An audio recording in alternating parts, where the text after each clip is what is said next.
Preakness Stakes 2025.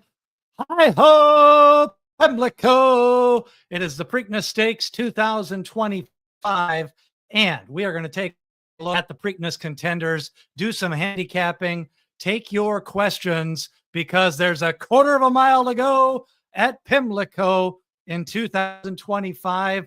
A rainstorm moving through this afternoon. The Black-Eyed Susans getting delayed by almost 45 minutes. And tomorrow it's going to be a hot, muggy day at Pimlico. And there's a chance we could have another afternoon thunderstorm before the Preakness Stakes, which is scheduled for 7 o'clock on Saturday and 7 o'clock Eastern, 6 o'clock Central. But we're going to get you up to date on the latest Preakness odds. Take a look at the race replays and take your handicapping questions on the Preakness Stakes 2025. Don't forget, the Preakness Prospectus has been released. In the description below, you can download the Preakness Prospectus tip sheet that has over 45 handicapping points of data, some information about prep races, pedigree. We'll take a look at some of the odds and historical betting patterns in the Preakness Stakes, but look for it in the description below. How did you do on the Preakness card today? Of course, they're canceling race 14, Margie's Intention defeating Paris Lily in the Black-Eyed Susan Stakes race, but the Preakness preview is up. You can watch that. I did do an update and kind of updated the Tomlinson number because I do think we're going to have some rain showers tomorrow by noon. It could be a little bit of a sloppy track or at least some moisture in the track on Preakness Saturday. But here is the Preakness draw for Preakness 2025, the morning line odds. Goal oriented at 6-1, Journalism at 8-5, American Promise at 15-1, Heart of Honor 12-1, Paley at 20-1, 9-1 River Thames, 4-1 on Sandman, at 5-1, and Gazgar at 20-1. Now we've already got over $600,000 in the pool, and let's get an updated look at the odds. These are the odds as of 15 minutes ago. Goal oriented for Bob Baffert is 7-1. We've got Journalism at 6-5. American Promise at 9-1. D. Wayne Lucas getting a little bit of support here. Heart of Honor at 22-1. Pay Billy at 11-1. The local horse, the Tessio winner, and the Private Terms winner. River Thames for Todd Pletcher. Of course, Todd Pletcher 0 for 10 in the Preakness Stakes. Sandman at 5-1. And for trainer Steve Asmussen, he's at 5-1 with Jose Ortiz, and Gazgar at 19-1, rounding out the odds for the Preakness Stakes 2025. And the Tomlinson ratings, I did update these with the chance of a sloppy track coming through on Saturday. River Thames, he's never ran on a sloppy track, but McLean's Music's been kind of a quiet, sneaky sire with some good horses running well in the slop. Sandman a 436, Journalism a 426, American Promise a 421, and Gazgar a 421, rounding out the top 5 Tomlinson numbers. Remember, usually you need to get over a 400 for it to be kind of statistically significant, but we did see some of the Tomlinson runners run well on Preakness Day. On the Kentucky Derby Day, including the undercard. So again, it's going to be hot and muggy, a chance of an afternoon thunderstorm for Preakness Day. Now, before we go into your questions, I did want to get everybody, we do got some new people handicapping the Preakness, trying to teach them how to watch race replays and videos. So I do want to show the 9 horses and get everybody up to speed on the horses in the Preakness Stakes. And let's start off. I'll kind of narrate some of the races, but we start off with some of the race replays. We start off with the 1 horse in the Kentucky Derby, goal oriented. Here he is in his maiden race, making a move from 5th place. He's in the yellow cap. Now he takes the lead and goal-oriented, winning his maiden race, first time out at Santa Anita. And that was a nice win because it was his debut race and he did not race as a 2-year-old. Now, here's the race a couple of weeks ago at Churchill Downs, goal-oriented on the lead. He's the 5 horse on the inside, goal-oriented, runs his mark to 2 for 2, holding on over Hypnus in that race. Now we go back to Journalism, breaking his maiden at Old Del Mar. Here's Journalism coming from off the pace. This was his 2nd lifetime race. There he is in 3rd. Rank has got the lead, but look at Journalism running him down with those big curling strides as we watch Journalism start a 4-race win streak. That was his maiden win. Now we go to the Los Al Futurity. Again, Journalism, he's the 5 horse in this race. Look at him sitting in 3rd at Los Al, a different track, comes out to the middle of the track. Now you've noticed he does that in a lot of his races. Journalism taking the lead with a 16th of a mile to go. What's interesting is Los Al does have a long stretch run, and Journalism bounding away to his 2nd consecutive victory. Now he starts off his 3-year-old year in the San Felipe. Journalism, again, in that short field, kind of laying a little bit off the pace early on, tucks in behind the leaders. Then he starts to make his move. You know, Journalism, he's shown a lot of potential in all of his races, but what I like about him is he really likes to target a horse. Here he is at the end of the San Felipe. Barnes is on the lead. Journalism is going to run him down in 2nd place. He's the 2 horse. Now he takes the lead. Barnes goes back to 2nd. That was a career high buyer speed figure of 108 for Journalism. Now we go to the Santa Anita Derby. Journalism, he's the 1 horse. Early on, he's kind of interfered back. He goes back to 5th at the bottom of the screen by Barnes, but now he gets loose. He's the 1 horse. He's already up to 4th in a 5-horse field. Now he's coming up to 3rd. He passes Westwood. Now on the lead, you've got Citizen Bull, but there goes Baeza on the outside. But look at right behind him is Journalism. This makes it 4 wins in a row. Journalism, the 1 horse, running down Baeza. And what was key about this race is Journalism come back to run 2nd in the Kentucky Derby. Baeza runs 3rd in the Kentucky Derby. That's 4 straight wins for Journalism. Now we go to American Promise. Here he is at Oaklawn Park. He's on the lead. He's the 1 horse. D. Wayne Lucas, publisher in 2nd, trained by Steve Asmussen. Both those runners ran in the Derby. Up, down the stretch. Here comes American Promise. That was on a muddy track. So if we do get a little bit of a sloppy, muddy track tomorrow, it could be an advantage to American Promise. American Promise winning for D. Wayne Lucas in his maiden race. Now, after that, he went to Colonial Downs. It wasn't really favored, about an 8-1 shot that day. And he broke well from the gate. American Promise in the Virginia Derby. The big favorite in the race was Getaway Car. But what I like about this, he's the 3 horse here. He breaks well. He doesn't need the lead. He slowly moves up on the leader, Getaway Car. That's American Promise, the 3 horse in the Virginia Derby. Now, American Promise did win the Virginia Derby. And one thing I do want to show you is American Promise, a big horse. He's 17 hands. He's a May foal, and he's the type of horse that could still be developing. He officially didn't turn 3 until May of this year. So Journalism in the winner's circle at the Virginia Derby at Colonial Downs, but a big horse. And then I do want to show you his move in the Kentucky Derby. Here he is. He kind of got bothered by Citizen Bull, but he's at the rail. He's the 5 horse here. Now look at Nick Juarez. It's a fast pace, and look at American Promise going up to the leaders. He's in between horse. That's a very rough trip. It's a sloppy track. Look at him move up here, the 5. Then jockey has to stranglehold him there as Neocos looks at him on the outside. Then on the inside is Citizen Bull. So that was a rough trip for American Promise. He fades out of there, but they did do 46-1 and 110-3. Now we go to Pay Billy. Here he is in the private term stakes. He wins that race,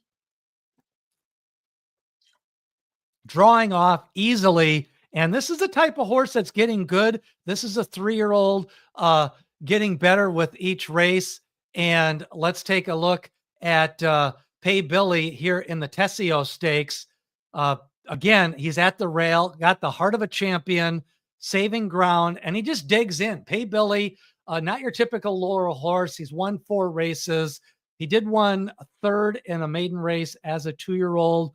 And Pay Billy, the 5 horse. Now we go to River Thames. Here's his maiden race at Gulfstream. A nice win for Todd Pletcher, carrying the WinStar colors. Powers away to a victory. He did not race as a 2-year-old. River Thames winning that race. Then he comes back in an allowance race. Again, he got a nice trip. Here he is. He's at the rail, the 1 hole, breaks like a shot. So River Thames continues to break well in all of his races. And I think that's going to be helpful in a smaller field for the Preakness Stakes. And I'm not so sure they're going to go fast early on. So River Thames wins the first 2 starts of his career. Here he is coming into the stretch on the lead. And River Thames powers away to victory in his allowance race. And River Thames looking good after 2 starts. Now, River Thames then went into the Fountain of Youth. And what was nice about that race is he was kind of tagged late as he broke well in the Fountain of Youth. Now, the winner of the Fountain of Youth was Sovereignty, who won the Fountain of Youth, lost the Florida Derby to Pond Street, and then came back and won the Kentucky Derby.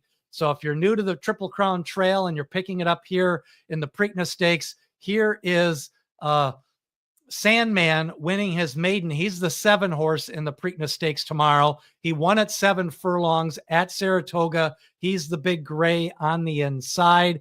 And Sandman powering away to victory.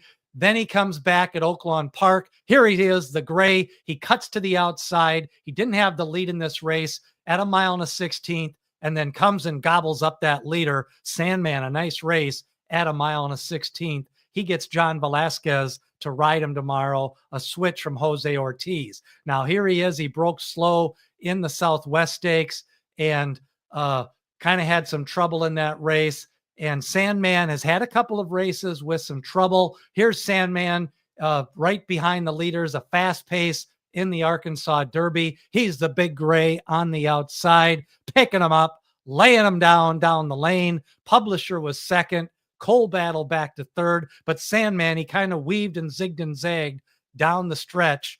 And you've got Sandman winning the Arkansas Derby.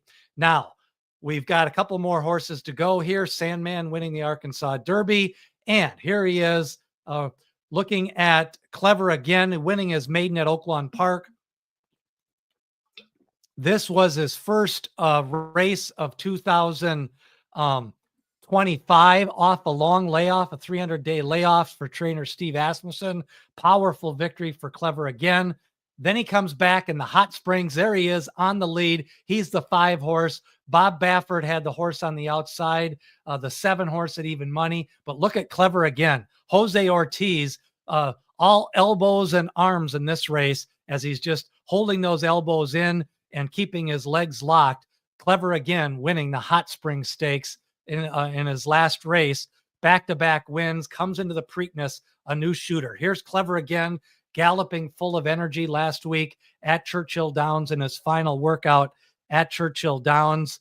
And here he is. Just what I like about him, lots of energy, smaller, compact type of horse. I think he could like the slop. Clever Again, 5-1 in the early betting.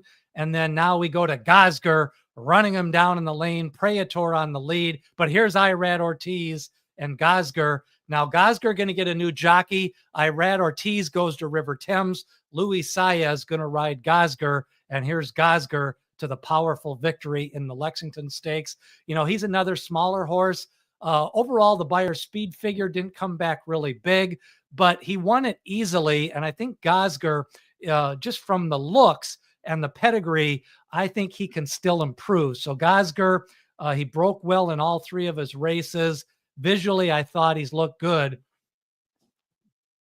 in all three of his races. So Gazgar winning that race, the Lexington Stakes, his first stakes attempt. So he is a stakes winner, and he looked good on the gallop out. So we'll take some of your questions. I do want to point out some speed figure patterns and maybe take a look at some exacta possibilities for this Preakness Stakes. We'll take your questions. Some good comments actually so far in the screen that I want to discuss. Here's Gazgar coming back after winning that Lexington. What do you think about River Thames? Irad Ortiz sticking with River Thames. Gazgar getting Luis Saez. Of course, Luis Saez was scheduled to ride to Pond Street in the Derby, ended up losing that mount, and with Sovereignty winning the Kentucky Derby, just makes me wonder how good of a horse to Pond Street might have been.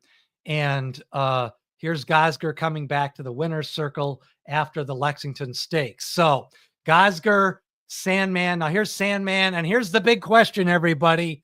Who can handle the tight turns of Pimlico? So there we are, the video replays of all of the contenders, and get everybody up to speed if you're new to the Triple Crown Trail. Let's take a look at your questions. Yes, journalism a lock, according to Uncle Bob. 4 straight wins, then a second place finish in the Kentucky Derby. Right now, he's at 6-5 in the early betting.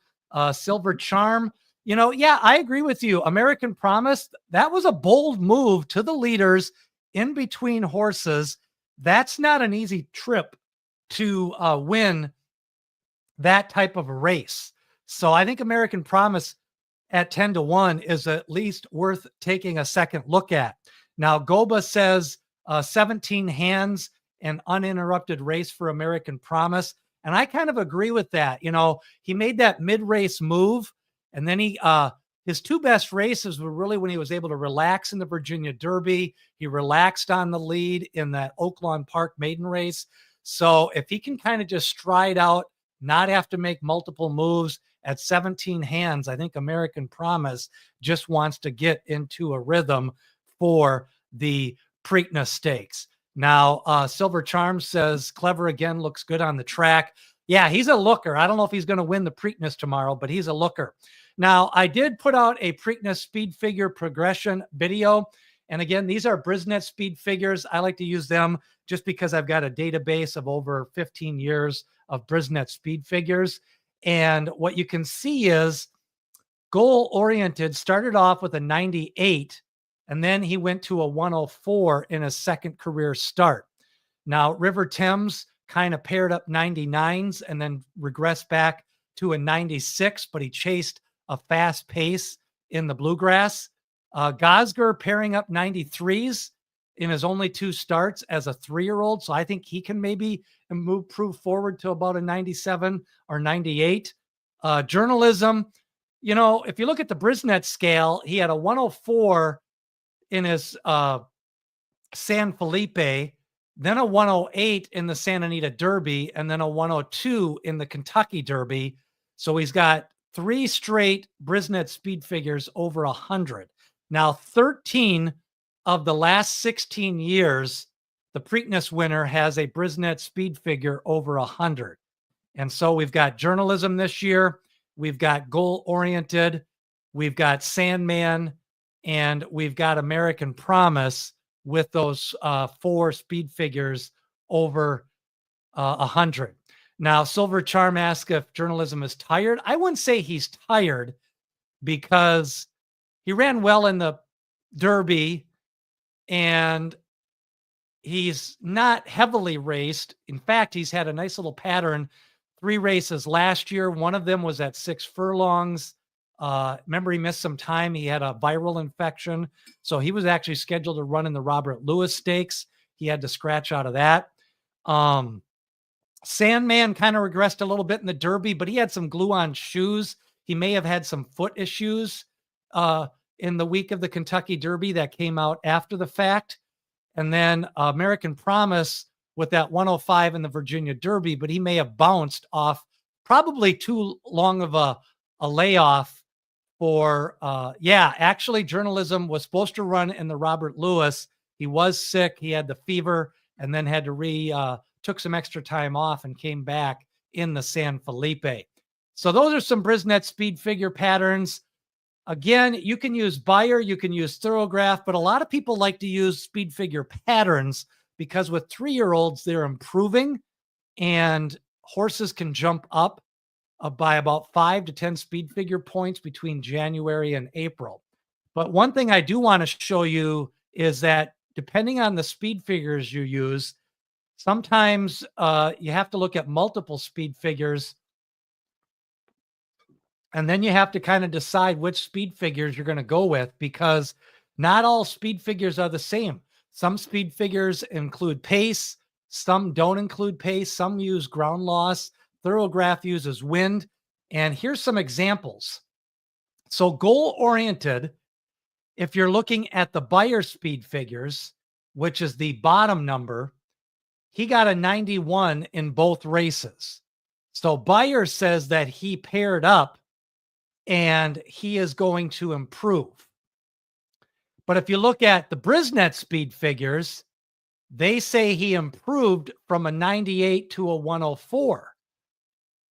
So which one do you believe? I mean, I use Brisnet just because I have about 15 years of data, but Brisnet does account for class, but they don't account for pace. Beyer normally doesn't account for pace. So this is interesting. Goal-oriented's got a 91. He could pair up, or goal-oriented's improving, and he's got a top on Brisnet, and he's faster. So Silver Charm says he prefers Brisnet. But again, that's why you got to look at multiple speed figures and then you kind of have to place your bets, after the fact. It's easy to say which ones you like, but you kind of got to make your bets before the race. Now, here's another one. Clever again. If you go by Brisnet on the top, I call this a triple improve. He went from a 77 to a 93, and then he went to a 99. Now, Beyer says he went from an 87 to a 101. So they gave him a big Beyer in the Hot Springs, and they give him a 14-point improvement. Now, normally I would be a little bit concerned about a bounce. So in the back of my mind, that's a little bit of something to pause about. Now, if you go by Brisnet, he went from a 93 to a 99, which is a little bit more of a better progression, and he probably can improve off that, and it's a nice pattern. Bika says River Thames is a tough one. Your insight could be helpful on this one. So yeah, we'll take a little bit of a look at River Thames. So Clever again is interesting based on which speed figures you use. I prefer Brisnet for my speed figure patterns. Now for older horses and for stakes races on the East Coast, I think Beyer is a little bit better and more reliable because they have a different speed figure maker from the East Coast than they do from the West Coast. And I don't trust the West Coast Beyer speed figures as much as I do the East Coast. Now here's Gazgar. I want to show him. He's another one. If you look at his Brisnet, he went from an 87 in his only race as a 2-year-old, which is a good number. Then he got a 93 and then a 93 in the Lexington. He could pair that up and improve. Now, if you go by the Beyer, he's a little bit more all over the board. He got a 73. They got an 88 and then an 87. Now, one thing that I noticed is Beyer always seems to underreport 2-year-old speed figures. Even for journalism, they gave him a couple of 80 speed figures as a 2-year-old. And it just seems like the Beyer speed figures in November and December are always slower than the Brisnet speed figures, and they don't account for the 2-year-old development. So now the day's rest, I like to look at this because this is where River Thames gets a little bit interesting. He comes off a 96. He regressed a little bit in the bluegrass, but now he gets 39 days off. And if you go back, River Thames had a back-to-back 99. So that was a pair up. And now with 39 days off, he could go back to this 99 to 100 and be right there. Because I think Journalism can win this race, but I think he's only going to run a 100 to 102. And if that's good enough to win the race, that's good enough to win the race. I don't think that he ran a 108. I don't think he's going to run a 108 on 2 weeks rest without Lasix and 90-degree temperatures. That's just my opinion. So I think he's going to run more a 99, a 104, a 102. But I think River Thames could improve on a sloppy track. And I think River Thames could be forwardly placed with Irad Ortiz.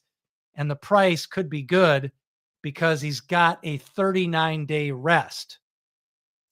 And Silver Charm says River looks like the bottom of the try. He doesn't pass horses much. And that's my problem with River Thames. I think he's going to run his best race on the lead, but he's probably going to need a small field like the Jim Dandy or the Haskell or a race like that. I could see him in a 6-7 horse field getting the lead and winning a race like that. Now, thanks for watching tonight, Kelly, and for following along in the Triple Crown. I think Kelly is a Sandman fan. I think that's who she said who she liked here in the Preakness. And then Journalism, Goal-Oriented, American Promise, and Sandman all come back on 2 weeks. Now, the one difference I will say is Sandman's going back to regular shoes. I do think he had some foot issues because his last workout before the Derby was April 23rd, and then he just galloped the week of the Derby.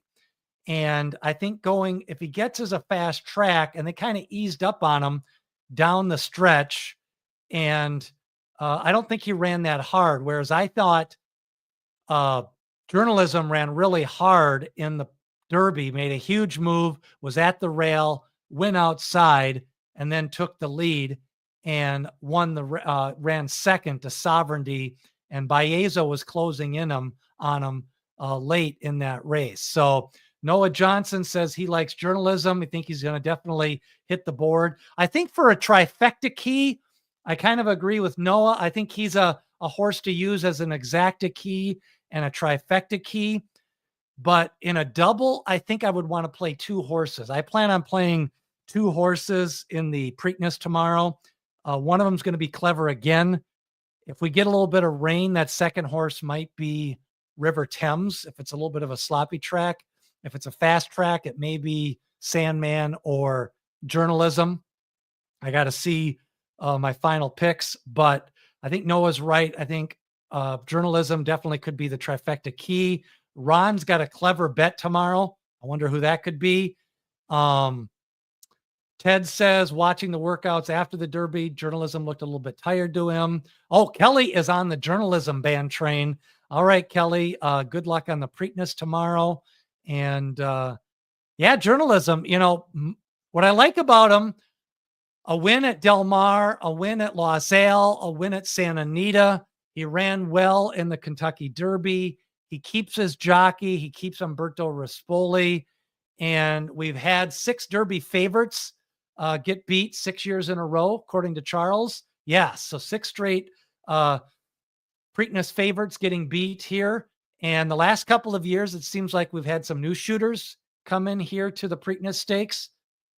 And so that'll be interesting. Now, early speed overall, you've got Clever Again, American Promise, Goal-Oriented, I think, as your speed horses. And then kind of a closer's race flow. If you think it could be a little bit more of a closer's, I think you've got Journalism. I think he's going to sit probably 4th early on. Gazgar, I think, could sit in that 4th position like he did in the Lexington Stakes. And then Sandman. Now, the one thing is I don't think Sandman needs to be as far back as he's been the last few races. He's been getting those very fast paces He caught a fast pace in the Southwest. He caught a fast pace in the Arkansas Derby. Rebel was a fast pace. The Kentucky Derby had a 154, according to time form, for the 4 furlong fast pace. So I think if the pace is a little bit slower, I think Sandman can be like 5 or 6 lengths back.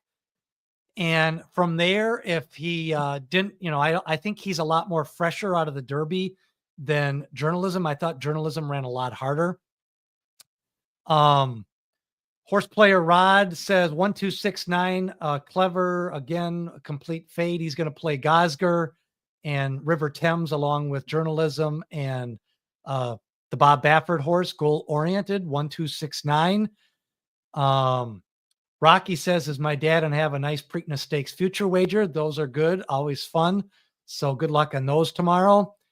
And let's see. Bikus likes Sandman's chances because Anding Serling doesn't like him, and his Derby record is nothing to go by. So the mush theory, according to Bikus, on Sandman for the Preakness Stakes. Now, American Promise, wanted to talk about him, showed his kind of that early move in the Derby where he was between horses and the mile pace was a fast mile pace, and Nick Juarez kind of made that move. He's bounced a couple of times. He ran that 92 in his maiden win, and then he bounced back to an 85 in the Southwest. Then he got a 105 in the Virginia Derby. He bounced in the Kentucky Derby after making that early move.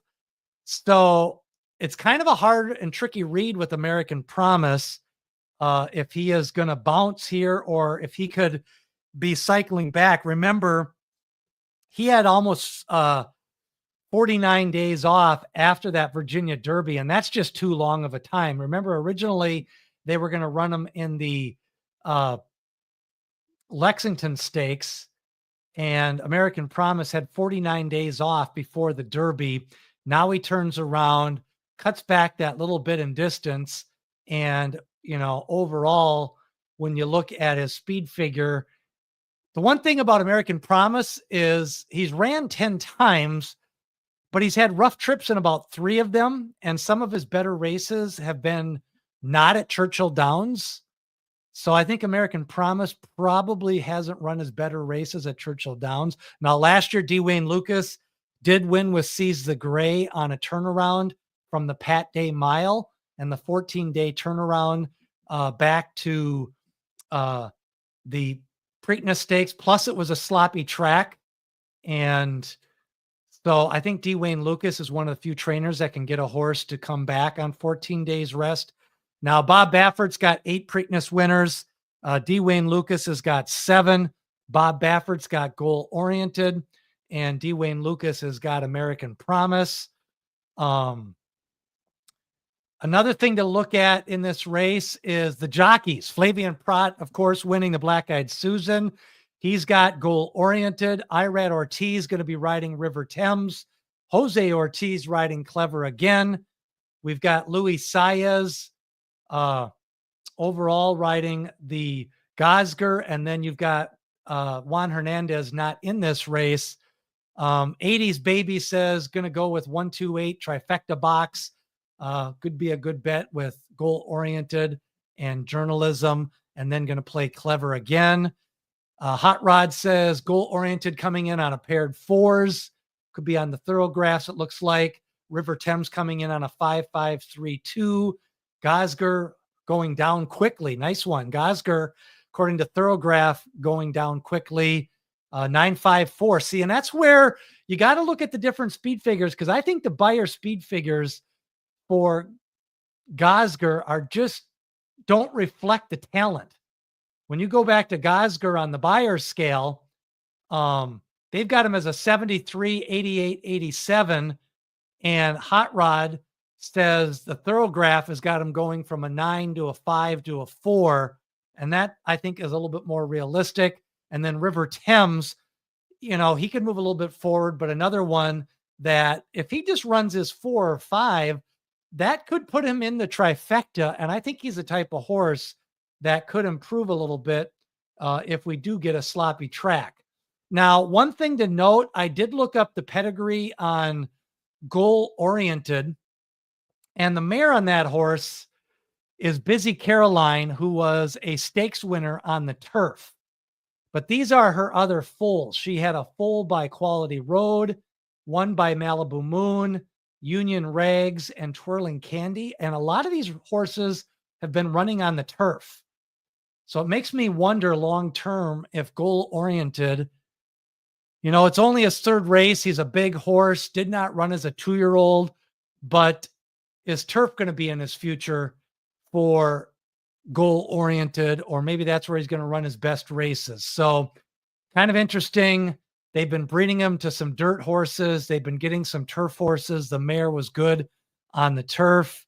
And so just something to note with Goal Oriented, who's had the mare has produced a lot of turfers. Now, I do like his win in the slop a couple of weeks ago. He did come off the pace in that 6 furlong race. Now, if you look at this race, Goal Oriented, Bob Baffert continues to get these 1 post positions in the big races. He had the 1 post position in the Derby, Kentucky Derby with Citizen Bull. Citizen Bull had the 2 post position in the Santa Anita Derby. Goal Oriented with the 1 post position here in the Preakness. And so does he send? And then if American Promise sends, I think that means that Journalism is going to be sitting in 3rd at the rail. And then River Thames and Clever Again will probably come over and try to keep him trapped inside.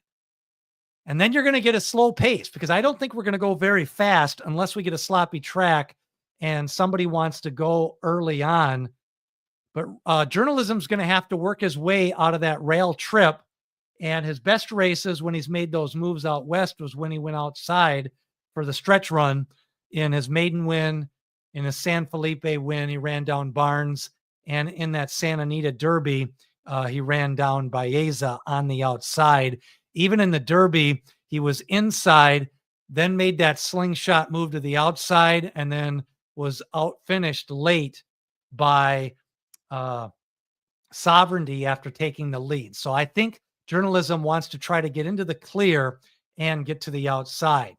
Now, again, quick update on the odds from an hour ago. Early betting shows Goal Oriented at 7-1, Journalism at 6-5, American Promise at 9-1, Heart of Honor at 22-1, Pay Billy getting some play at 11-1, River Thames at 10-1, Sandman 5-1, Clever Again 5-1, and Gazgar looks like the overlay to me at 20-1.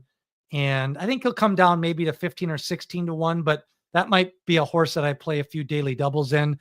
I guess I like those numbers on the Thoroughgraph, and I've just impressed visually and the way he looks on the track this week. Yes, I think this could be a jockey's tactical race if the pace is a little bit slower. Flavian Prod on Goal Oriented, Irad Ortiz on River Thames, and we'll see what happens there. So I do think, Clever Again, based on which speed figures you use, a little bit faster on the Brisnet, a big buyer speed figure, but he is going up in class. And then something else to note, he carried 119 pounds in the Hot Springs. He gets 126 pounds in the Preakness. Now, he did carry 124 in his maiden win, but at 1 mile 3/16, that's about 1.5 points on a buyer speed figure at 1 mile 3/16. So you would deduct about 1.5 points due to the weight change from 119 to 126 pounds for Clever Again. So yeah, the big storyline, Safi Osborne riding for her father, Jamie Osborne, on Heart of Honor. And I think Heart of Honor is going off at long odds because Luxor Cafe ran bad in the Derby and Admire Daytona ran last, but it was a sloppy track. And I think Heart of Honor could be better than both those horses. So I think Heart of Honor is actually the overlay, and I will use Heart of Honor in a trifecta and a superfecta for the wagering tomorrow in the Preakness Stakes. Ron Essman says you got to use Gazgar at 20-1 in the exotic wager. Anthony Raza says Gazgar will be in the exotic wagers. So yeah, I think some different ways you can play this. Pay Billy getting some support in the exactas. Sandman not really getting bet at 5-1. I think he'll be about 4-1. They probably won't play him in the doubles. But I don't think he ran that hard in the Kentucky Derby, so I think he can maybe improve a little bit. So I think overall his speed figure pattern is the type of pattern that can improve here tomorrow in the Preakness Stakes. So it's going to be hot. It's going to be muggy. I think the storylines for me as I handicap this race, Kelly Costello says she loves the Sandman. And so that's my big storyline. My thing is, I think the pace is going to be a lot slower. We had a fast pace, a 154 on the time form scale at the 4 furlong mark of the Derby. I think we're going to see about a 125 to 130. I think American Promise and Goal Oriented and Clever Again are the horses that are going to go for the lead. So I think Journalism is going to tuck in fourth at the rail, save some ground. And I think it's going to be 90 degrees and humid. And I think the turnaround could affect a few of these horses. And we'll see. We'll see how it kind of shakes out tomorrow. Chance of an afternoon shower. We could get a thunder bumper in the afternoon and could get a little bit of a sloppy surface. Not as much of a storm as today, but you never know. If it's hot and humid, you get those afternoon thunderstorms in Pimlico. Remember that year that American Pharoah had just absolutely downpoured right before the Preakness Stakes. So always something to keep in mind. And when you play those multi-race wagers, pick 5s, pick 4s, pick 3s, sometimes it can be 2 hours before the big race. So I'm going to be keeping my bankroll to just pick 5s to doubles and exactas tomorrow, and really want to see what the track is looking like before we get to that Preakness Stakes tomorrow. So we'll see what happens here for Preakness Stakes 150, the last one at Old Hilltop before next year we go to Laurel, and then back in 2027, back to the tight turns of Pimlico Racecourse with the new racetrack. So horses will have the facts tomorrow. That's what D. Wayne Lucas says. And we'll get some more opinions on the Preakness Stakes. But going to be some rain in the morning. Then it's going to be dry in the afternoon and a chance of a rainstorm moving in around 6 o'clock tomorrow night. So we'll see. Preakness is scheduled for 7 Eastern. And there is a chance of another afternoon thunderstorm rolling in for the Preakness. So that's a look at the Preakness Stakes. Remember, download the Preakness Prospectus. You can watch the question and answer show and the link in the description.